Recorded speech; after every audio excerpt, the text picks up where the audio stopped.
Master फरियाई के बाद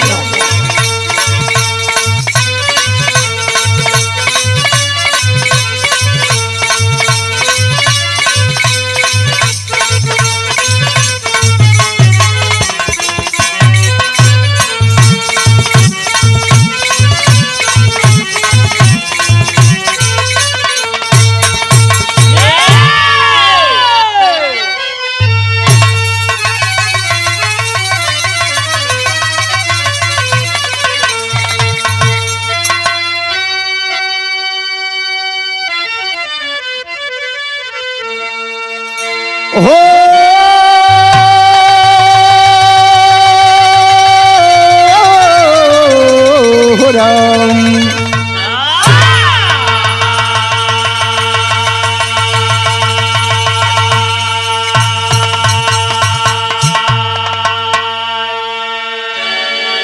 अच्छा बाबूजी, आज हरिओम म्यूजिक कंपनी में जो रिकॉर्डिंग चल रहल बा, एक सामाजिक चित्रण, सामाजिक बिरहा।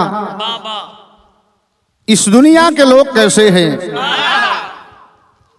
हमरे बिरहा का शीर्षक बा भाई जैसन हित न भाई जैसन दुश्मन। भाई अगर बहुत बड़ा हितैषी है तो भाई ही है, और अगर बहुत बड़ा गद्दार दुश्मन निकलेगा तो भाई ही निकलेगा।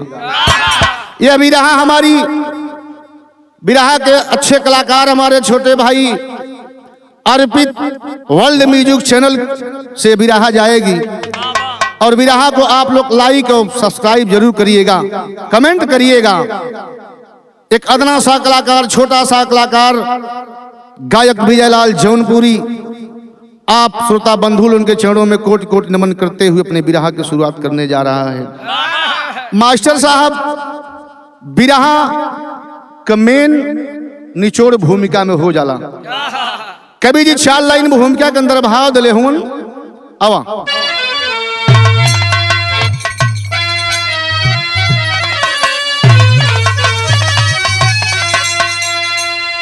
भाई क्या होता है?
याद एक दिन करेगा भाई को समय आने पर।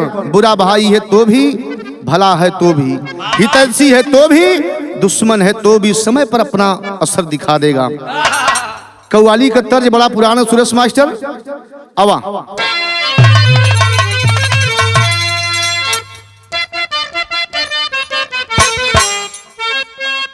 वाह वाह, कव्वाली से बढ़िया भाव कवि जी निकले हों।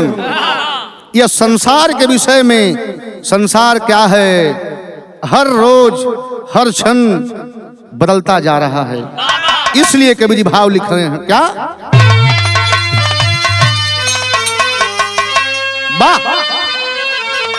अरे संसार बदलता है, अरे संसार बदलता है, हर रोज नए फन में।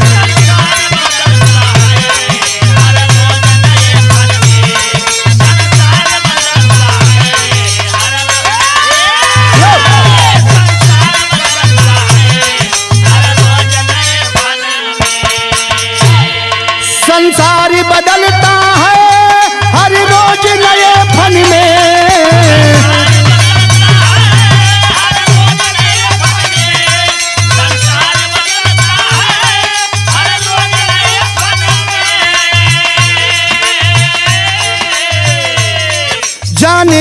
हो जाए, जाने क्या हो जाए आने वाले क्षण में।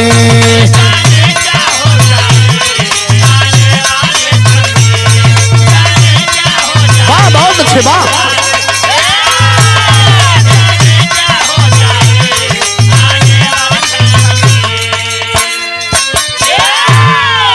सुरेश मास्टर एकदम आराम से बजावा। बिरहा का मतलब एकदम शुद्धता से होवे के चाहिए। बिरहा का कलाकार एक समाज का दर्पण होता है। जो भी बात कहिए साफ सुथरी एकदम, कहानी स्पष्ट हो जाए, यही कलाकार की कलाकारी है। न जब सर का लाइन लगे तो कहानी का शुरुआत बा।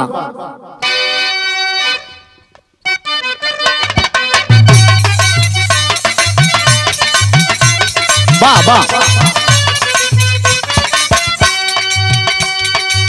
समय का चक्र है वह तो हमेशा चलता है, समय का चक्र है वह तो हमेशा चलता है, पलक झपते ही कहीं दूर जा निकलता है।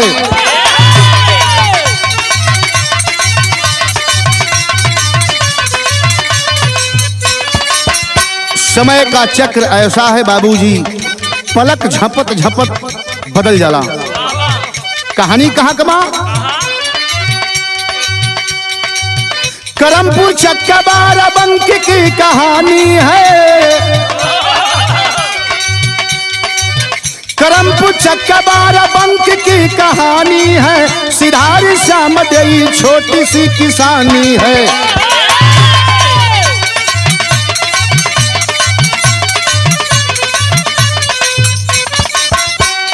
करमपुर गांव बाराबंकी जिला का कहानी बा।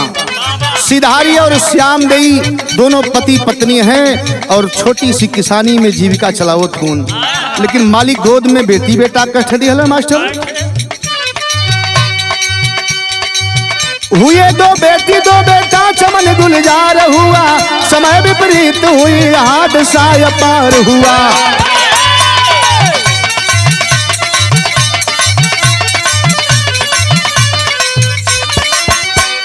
मालिक गोद में दूठे बेटवा देहलन, दूठे बिटिया आलोक और अशोक दो बेटा और दूठे बिटिया देहलन जेकर नाम मीरा और मंजू बतावल गल। समय देखा विपरीत होत बा मास्टर। तब तार बिजली का काल बन गया भयानक है, सिधारी श्याम देई मर गए अचानक है।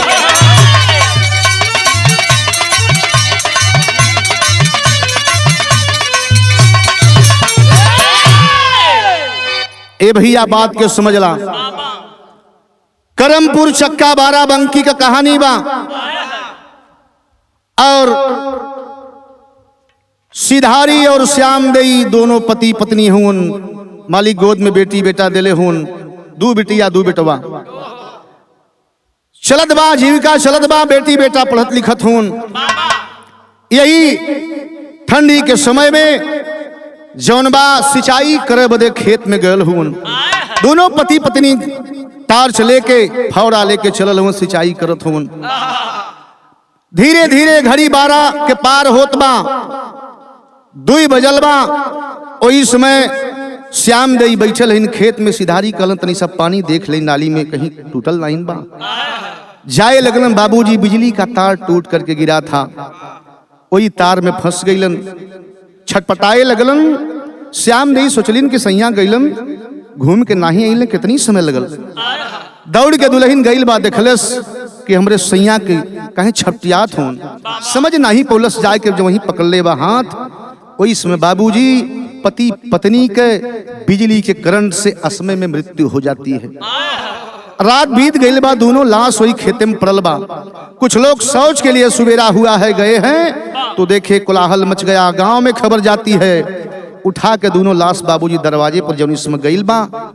गांव पुर के रोवत हो लोग कि ये भाई दोनों पति पत्नी के बिजली के तार में फंस के मौत हो गई। रोवत हो मास्टर साहब, दोनों बिटिया दोनों बेटवा। वही समय बिजतिया का लाइन बा।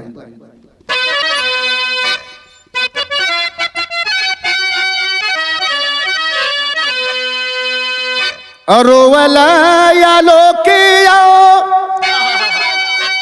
अरे असो के दोनों भैया हो अरे संगवा में रोवा मीरा वह मंजू बहिनिया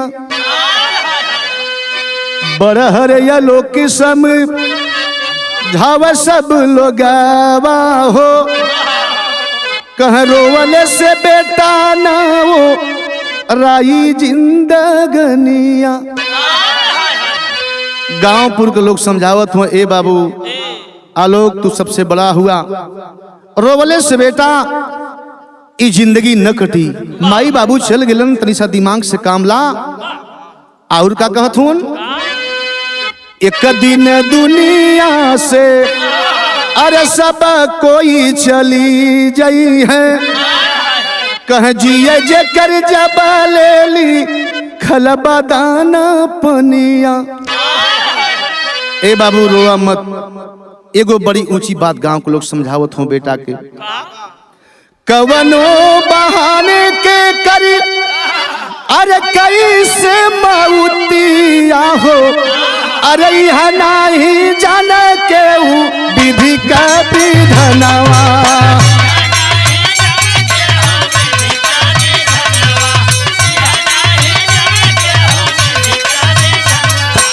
यह नहीं जान के विधि का विधनवा हो विधि का विधनवा हो यह नहीं जान के विधि का विधनवा।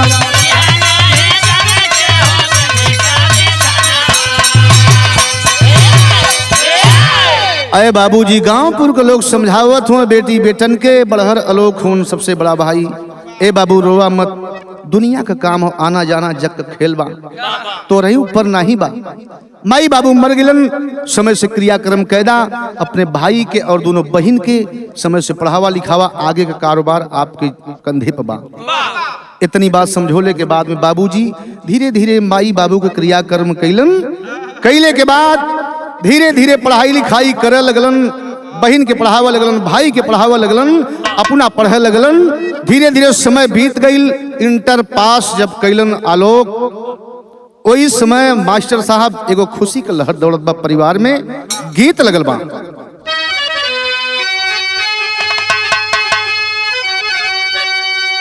अब अमावा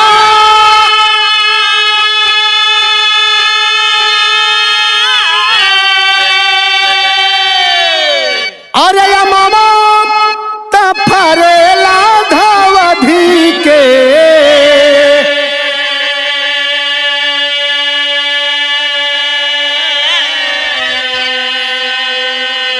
तापर सुगा मेरा तापर सुगा मेरा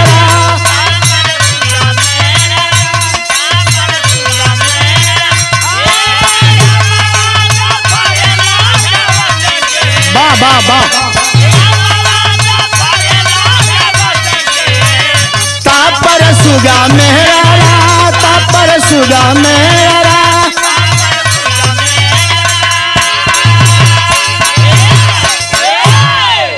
ई त गीत रहल लेकिन ऐसे बढ़िया सुघर भाव के भी लिखलन। इंटर पास करने के बाद में धीरे धीरे समय बीते लगल तो समय कितना बीतल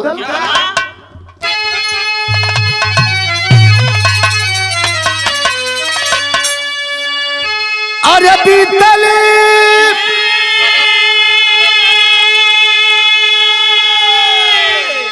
अब बीतल 4 साल का समैया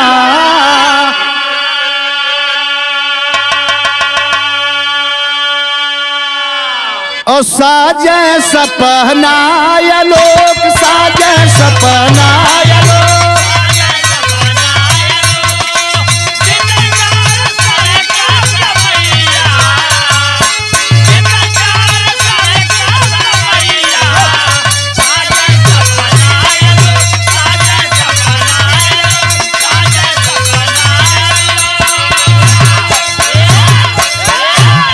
बाबूजी इंटर पास कर लिया 4 साल समय बीतल बा और दौड़ धूप करने लगा।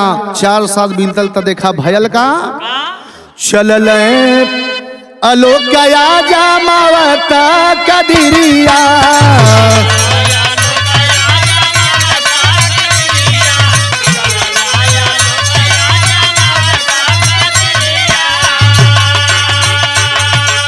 बुझल विधाता मिली गईली नौकरिया।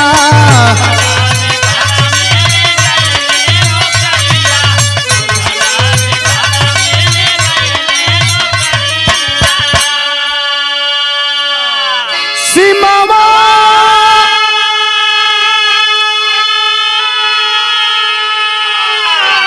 अरे सीमावा का भइला सिपहिया।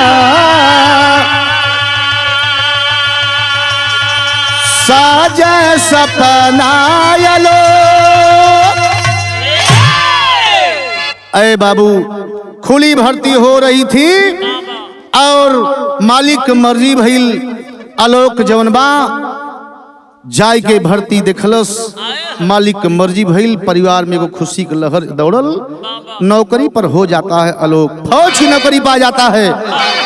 फौज की नौकरी जब पा गया तो बाबूजी खुशी के लहर परिवार में दौड़ल बा। जौने परिवार में एक समय बड़ा गिरानी आई लहल माई बाबू के मर गए के बाद, तो खुशी के मौके पर कवि जी टेरी का लाइन लिख ले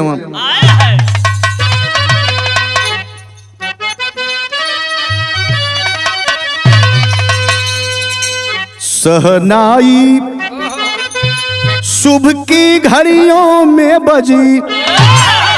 अरे सहनाई शुभ की घड़ियों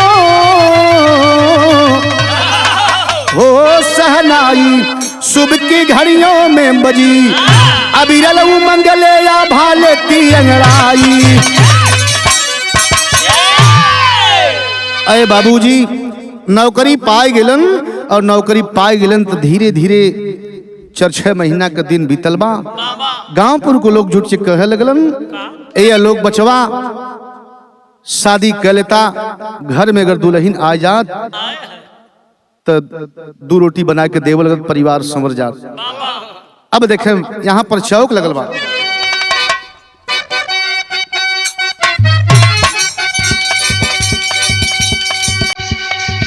अरे कर दिया और कर दिया।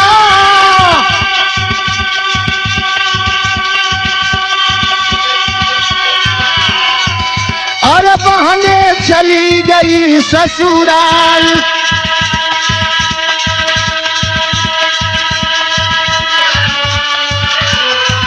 और दुल्ही नया सा घर में गई।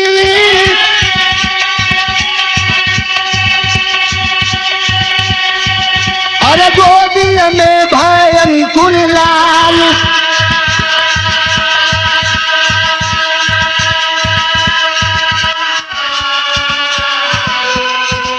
अरे गर्भ कैंसर हुआ डॉक्टरी अब गर्भाशय को दिया निकाल। अरे अनुज बधू अंजनी है आई। अनुज बधू अंजनी है आई। अरहर की 2 गए 2 धाल।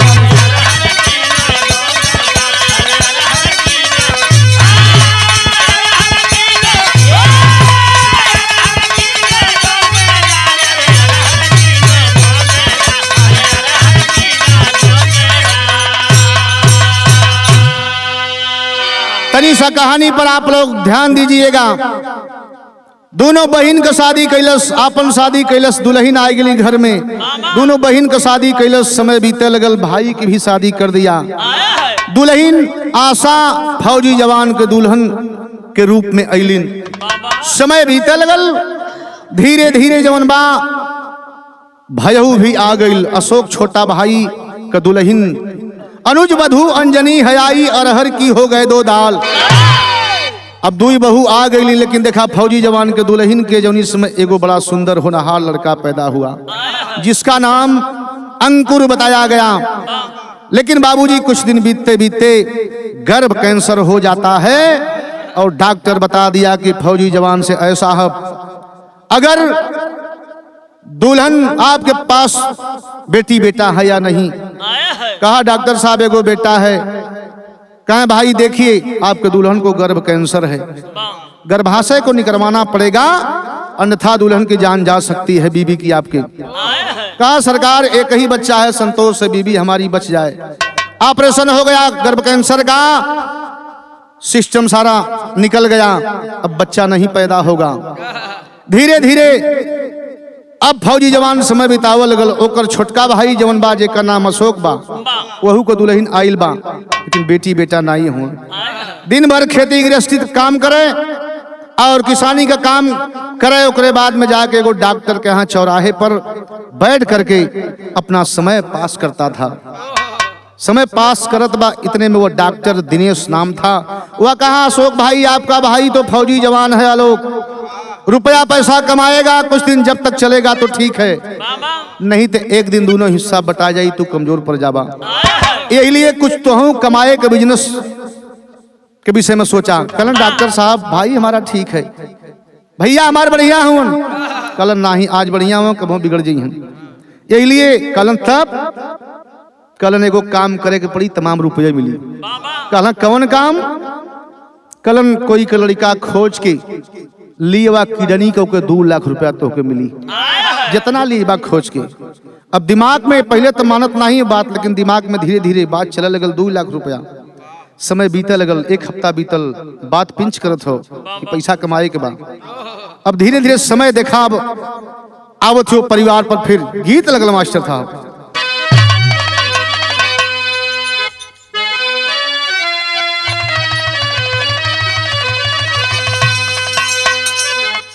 वह गीत बा कि सोनवन कतरिया सासू दहिया जमावली।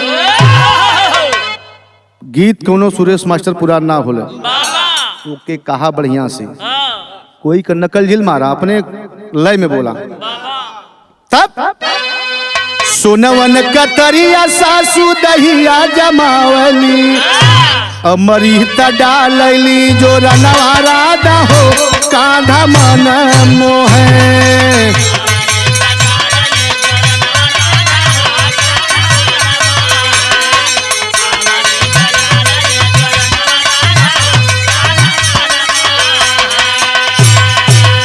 अब देखें समय फिर झपट्टा मारत बा परिवार के ऊपर। का बेरी बेरी बैरी समैया सनतावले। समय देखा विपरीत होत बा। तो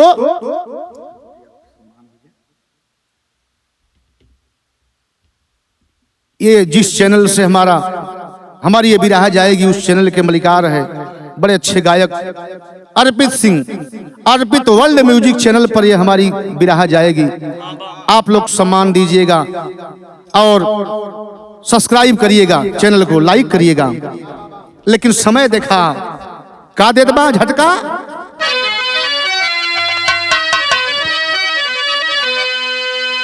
बेरी बेरी बैरी समैया सनतावले, भैया के बनी गईल मुदैया भैया हो मनवा बस गईल रुपैया।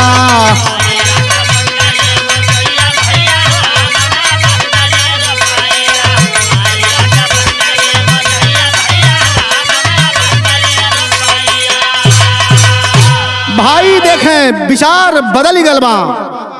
2 लाख मिली है देहल उह डॉक्टर ललचिया। अब देखें बाबूजी, अब यहाँ विचार बदलत बा। देखा अब यह पाप घुसत हो खोज लगल। जब कोई लड़का ना पोलस तो पापी भाई किया क्या।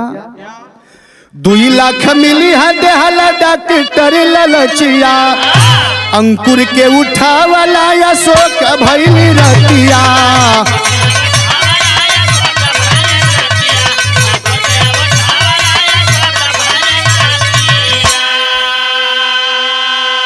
कह भूली गईल भाई के सनेहिया भाई हो मनवा बस गईली रुपैया। अरे बाबूजी, जो भाई अपने छोटे भाई को इतना सब कुछ किया, घर द्वार बनवाया, खेती करवा रहा है, रुपया पैसा बैंक बैलेंस कर रहा है। वह भाई रुपया के लालच में वो डॉक्टर के कहने पर जब किसी का बेटा नहीं पाया तो अपने इकलौते भतीजा को, अब कोई बच्चा नहीं होगा, डॉक्टर निकाल दिया सब। तो अब जौनी समय लड़का के अधेरा भयल बा, अपने ही भतीजा के भाई के लड़का के इकलौता बेटा के उठौले बा, उठा के लेके चल ले बा। माई शाम भइल बा, अंधेरा होवे लगल, हमार बचवा अंकुर नहीं दिखाई देत बा। लोगन से पूछे दौड़ के जाए पड़ोसी से, हे बहनी हमारे बचवा के देखलू नहीं लौकत बा, यार खेलत खेलत आल कहीं देखलू। लोग कहे नहीं बहनी तोरे बचवा के नहीं देखली। बड़ी समय बीत गई, 2 घंटा बीतल बा, यार अशोक देवर भी नहीं होत बा, वही तक काम रहल। दुल्हनिया फोन लगोले बा, फौजी जवान के बाबूजी रोवत बा, गीत लगल बा यहाँ।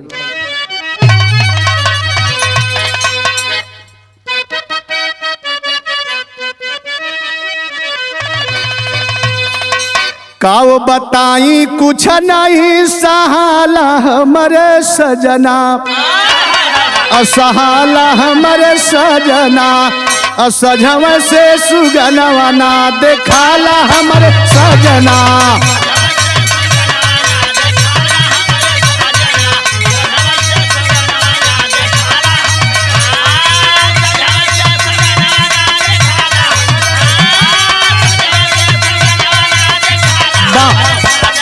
सजवा से सुगनवा ना देखाला हमरे सजना।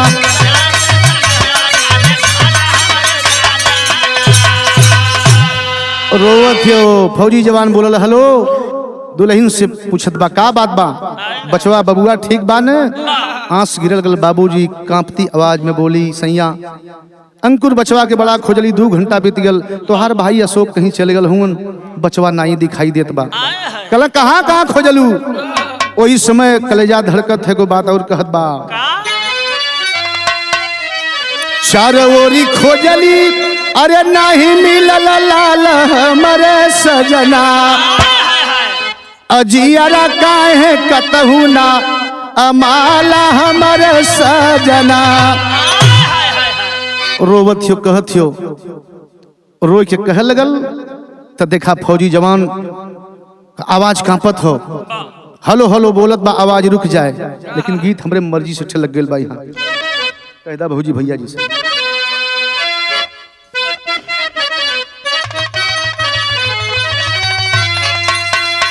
अरे रोवली मतारी आंसू बरस नया नवा हो, रोवली मतारी आंसू।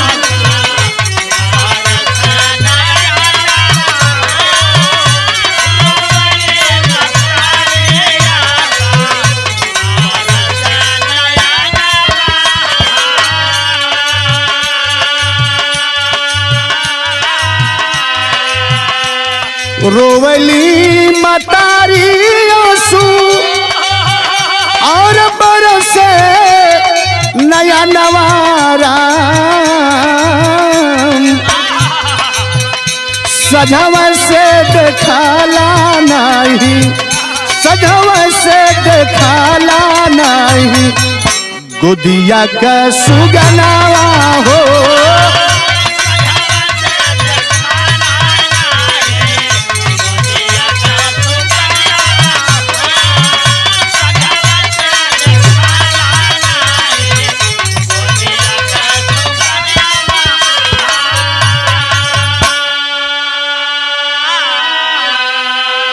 अरे बाबू रो रही है दुल्हन, सैया को फोन लगाई है, समझ गया फौजी जवान कुछ दाल में काला है, कहीं किडनैप करने वाले कुछ जरूर किए हैं। बाबूजी आला अधिकारी को फोन किया और वहां से चल पड़ा, और सर्विलांस द्वारा जब फोन लगाया गया, अब धीरे धीरे तहकीकात चलत बा, पूरा अधिकारी लगे हैं। वो समय ये देखें तनीसा मास्टर साहब, यहाँ पर बुल्लू उस्ताद वाली चोलरिया लगल बा।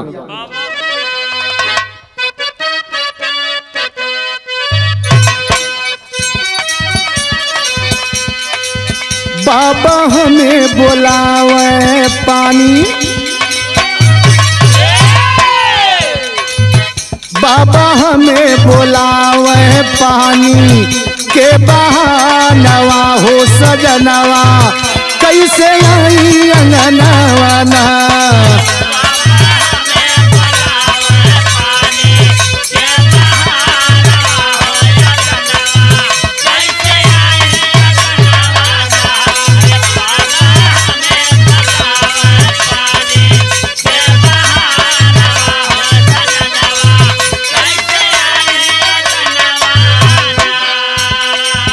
कैले खबर सिपाही सेना, कैले खबर सिपाही सेना क जवानवा हो ललनवा जागल बारे ससनवा ना।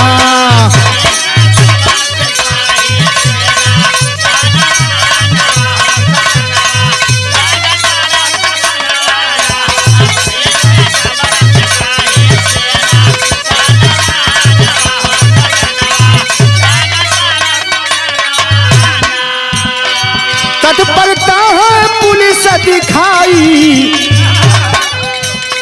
सर्विलांस पे फोन लगाई, डॉक्टर दिनेश गए पकड़ाई, पकड़ गई अशोक भाई।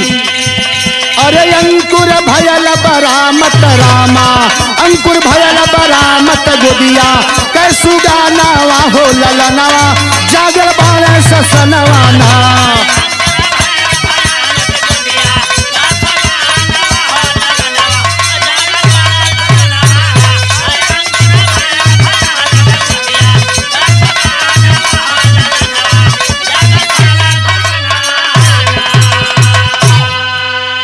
अरे बाबूजी सारे आला अधिकारी तैनात हो गए और जगह जगह पर लग गए और सर्विलांस द्वारा हर चीज चेकअप होने लगा, घर का सब पूरे परिवार का होने लगा।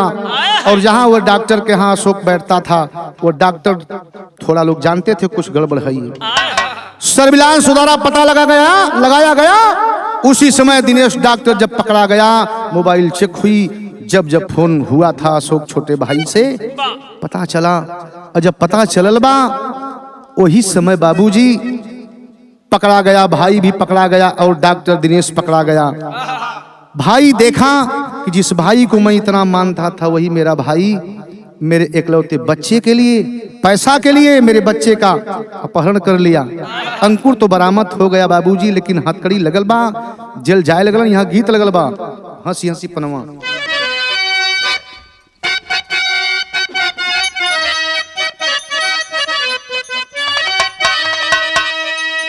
अरे हंसी हंसी पनवा खियौलस बेईमानवा,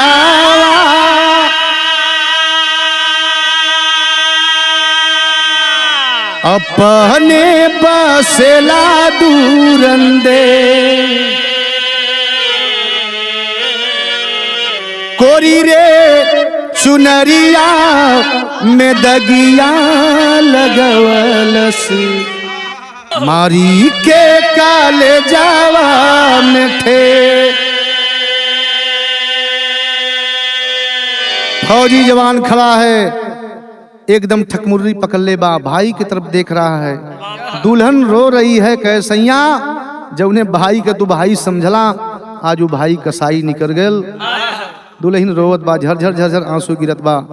वह फौजी जवान भी रो रहा है, भाई की तरफ देख रहा है। पुलिस हथकड़ी लगा रही है, लेकिन भाव कितना सुंदर कवि लिखलन। अरे लागल हथकड़िया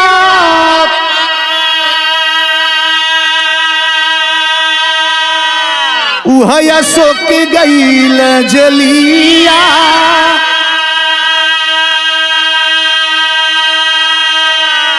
मनवाया लोक के मला, अंजनी की गोदिया में अभिलाष आइल, धीरे धीरे बीतल 5 साल हो, अंजनी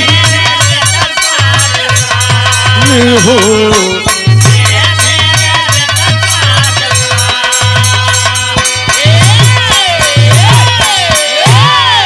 ए भैया तनी सा कहानी के आप लोग गौर समझी हैं। हथकड़ी लगल बा, जेल चला जाता है छोटा भाई, बड़ा भाई देखते रह गया। हथकड़ी लगा के जेल में जब गयल बा, जब इस समय जाए लगल, ओकर दुल्हन अंजनी हाथ जोड़ के दीदी के चरण पर गिरल, नहीं बोलने कुल कहले बहुत बड़ी गलती कैले बा। फौजी जवान सब कुछ छोड़ करके कहा जो भाई मेरा था वो भाई नहीं, कसाई निकल गया। दुल्हन को लिवा करके, बीवी को लिवा करके, बच्चों को लिवा करके चला जाता है ड्यूटी पर। धीरे धीरे 5 साल का समय बीतल बा। अब यार घर दुआर ढंड मंड हो गल। छोटा भाई तो चला गया जेल में, उसका जो निशानी रही उसके दुल्हन अंजनी की गर्भ में पलत रहल। मायके में जाए के दिन बितावल गल। एक लड़का बड़ा होनहार पैदा हुआ जिसका नाम अभिलाष रखा गया। समय बितावल गल, फटही लुगरी पहिर के नैहरे में कितना केकर कदर होला भैया। अब धीरे धीरे जवन बा कुछ दिन बीतल बा, यार फौजी जवान के एक ममता जागल कि भय हुआ हमार जवन बा ओकरे गोद में, ओकरे गर्भ में निशानी पलत रहल भाई के।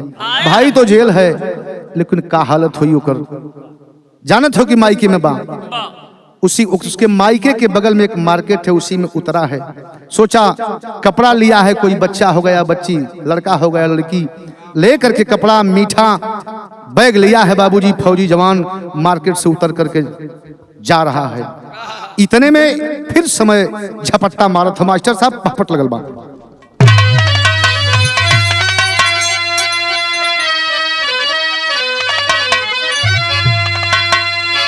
अरे मानवता मन में मथ रही बिचारी दुनियादारी हो।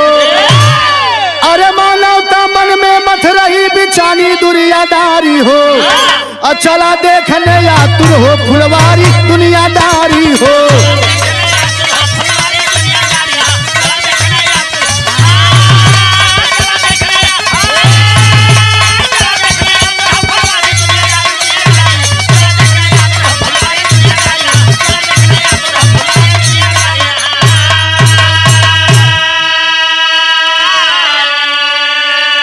कहे अरमानों की बढ़ी ऊंचाई खिला फूल जब डाली हो। कलम विधाता की विष भरने चली भाग्य की प्याली हो। चलल है जो इसमें बेटी हो गया बेटा, देखूंगा अंजनी को भी कपड़ा लिया है, धोती लिया है। चलल वो इसमें देखा अवसर पाए के समय झपट्टा का मार था मास्टर। अरे अवसर पाकर समय झपट्टा मारी दुनियादारी हो। अरे विफल हो गई मकसद से होनहारी दुनियादारी हो।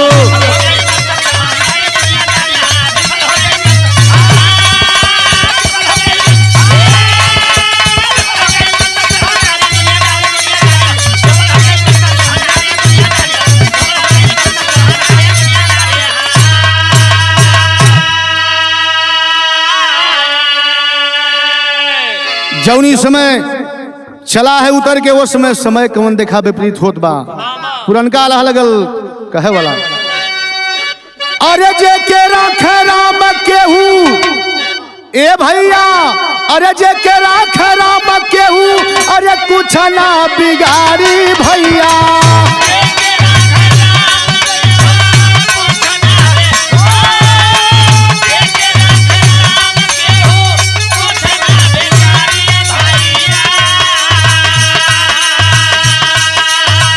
भले वो कर बैरी बन जाई सनसारा। भले वो कर बैरी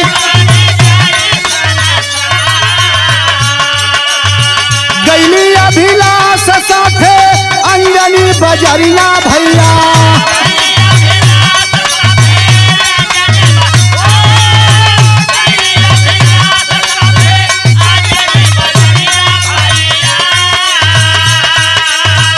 आइल बाबी पटिया होई के सोमो में सवारा।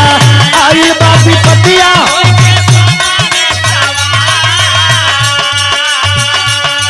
अरे बाबू अंजनी उसी दिन अपने बचवा के लेके पैदल पांव रास्ते मार्केट में गई है कुछ कपड़ा लेवे बदे। धीरे धीरे अब देखें फौजी जवान भी उतर के मार्केट से जा रहा है। अंजनी आवत बा बचवा के लेके फटही लुगरी पहले बा, लेकिन अंजनी को पहचान जाता है फौजी जवान। जब पहचान जाता है इतने में एक हादसा होती है। क्या?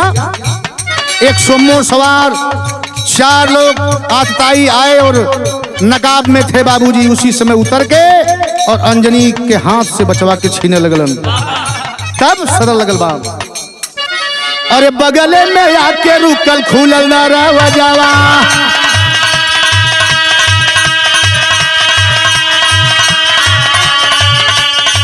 भैया बगले में आके रुकल खुलल ना रवजावा।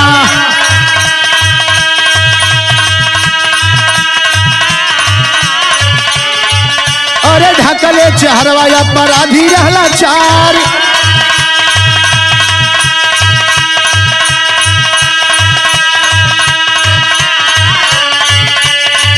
अब जबरी से पापी अभिलाष के उठवल।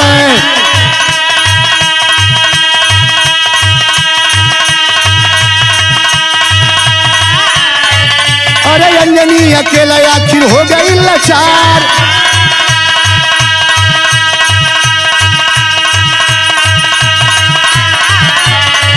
अब यही लया लोक देखा सीमा का सिपहिया,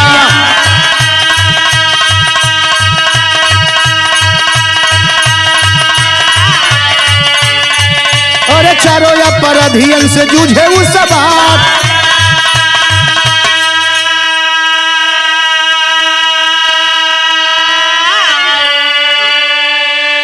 अरे बाबू जब वहीं से क्रॉस करता है सड़क से सिपाही आलोक, उसी समय अंजनी के हाथ से दरवाजा खोल करके बच्चे को छीन के गाड़ी में जो वहीं ले लेते हैं, अंजनी को ठुकरा देते हैं, गिर जाती है।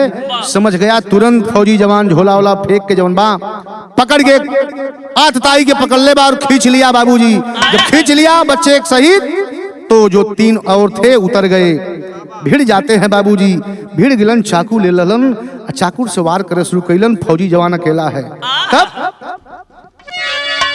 अरे चकुवन से वार कई दहलया पर अभिया,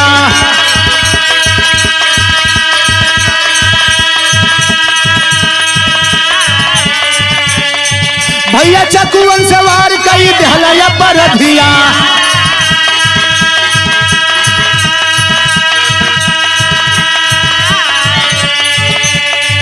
अरे घायल लोक वीर माने नहीं हार,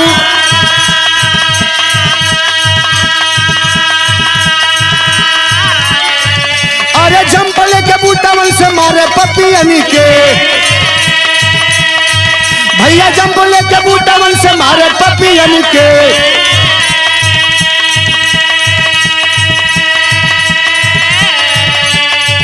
अरे मुहावा से खून फेंक मर गई सियार,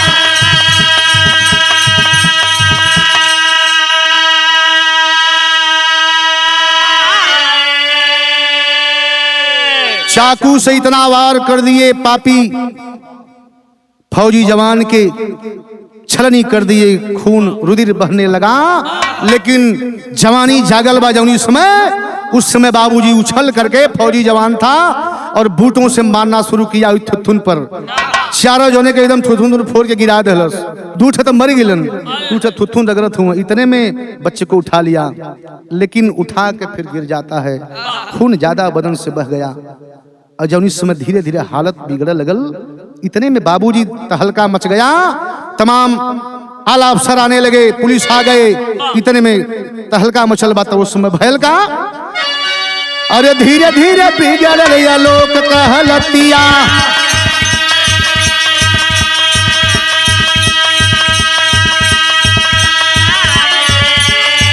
अरे गिर गया जमीनिया पर शेर सरदार,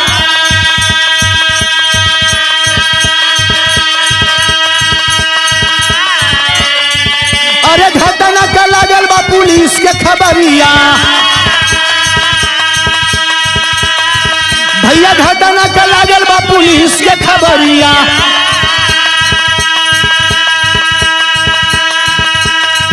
अरे भर्ती अस्पताल वही में होला उपचार, अरे खूनवा न मिले रुझाई गईली बतिया, भैया खूनवा न मिले रुझाई गई बतिया। अरे अंजनी पराइल गईल जेली आई मझार। अरे सगरी कहानी आया लोग से बतवली। अरे आ गई रहा लोग कहे सुना सरकार। अरे बूदा बूदा खूनवा निकाल दहिया से। भैया बूदा बूदा खूनवा निकाल दहिया से। अरे जियले कहम के न हुआ अधिकार।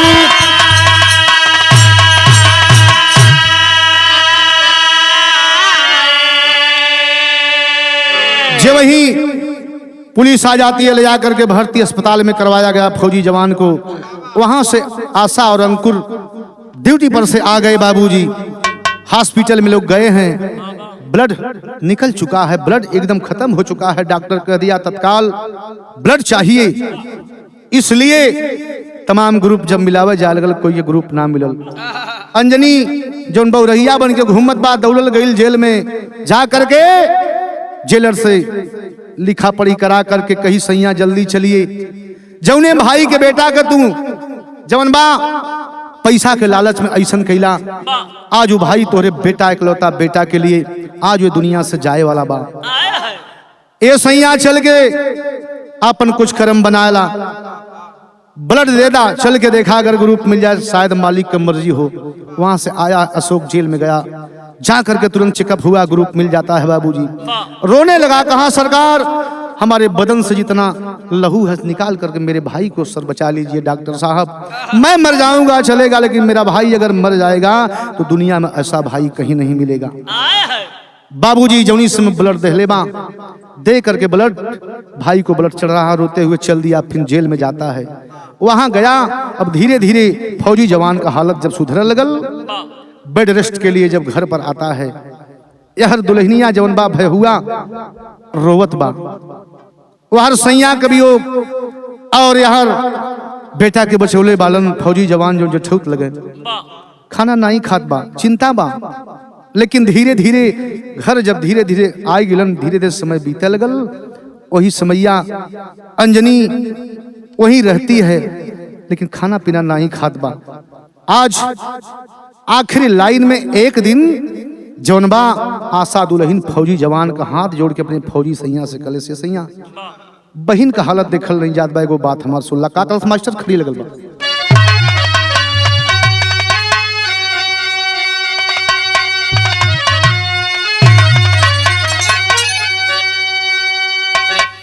आशा कहे कुल बिसरावा सजना, तो जाके बबुआ अशोक के लिए आवा सजना।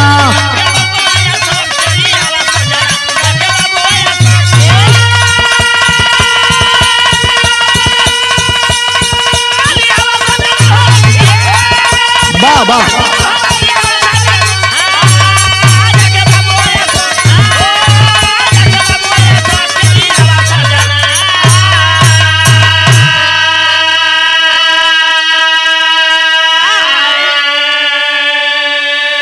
आशा कहे कुल बिसरावा सजना, जाके बबुआ अशोक के लिए आवा सजना। यह कलश सैया सारी शिकवा शिकायत भुला जा जवन अशोक कैलन। भाई है, बहन उसके बिना कैसे रहेगी, हालत देखला। और का कहत बा, कहे ममता छछाइल अभरी आइल दोनों अखिया, अंजनी के देखी नहीं जलई हलतिया।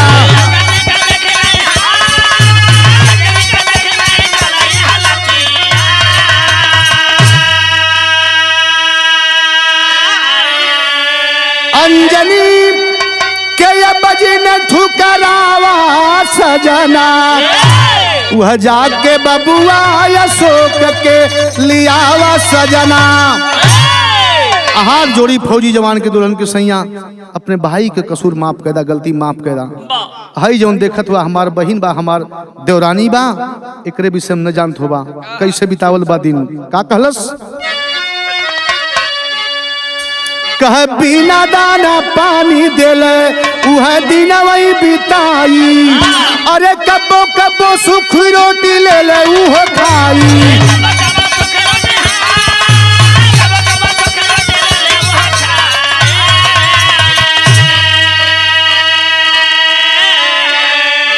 फिर से अरे फूलवारिया सजावा सजना, जाके बबुआ अशोक के लियावा सजना। फौजी जवान का दिल एकदम द्रवित हो जाता है। कल सैया कबो कबो खाना खा ले, सूखी रोटी खाए के पानी पी के सो जाई। जेकर पति औरत का श्रृंगार मर्द होता है और मर्द का श्रृंगार पैसा होता है। सारा कुछ रहे का करी। एक ठे बहिन बा यही कल्पत बा, ये हमसे देख नहीं जात बा। जा करके बाबूजी ओ भाई फौजी जवान सारा डॉक्यूमेंट पेश किया और छुड़ा करके लाया भाई को। फिर से परिवार संवर गया। इसीलिए भाई जैसा हित न भाई जैसा दुश्मन हमारे विराह का शीर्षक रहल। लोग बतावलन कि अगर हित बात तो हित ऐसी भाई हो, बहुत बड़ा दुश्मन बात तो भाई बा। खानदान के परिचय बा मास्टर।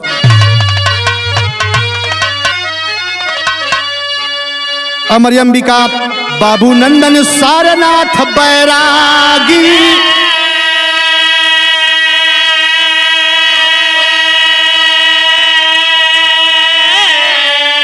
अरे रामो शंकर इंद्रदेव श्री चंद का इच्छा जागी।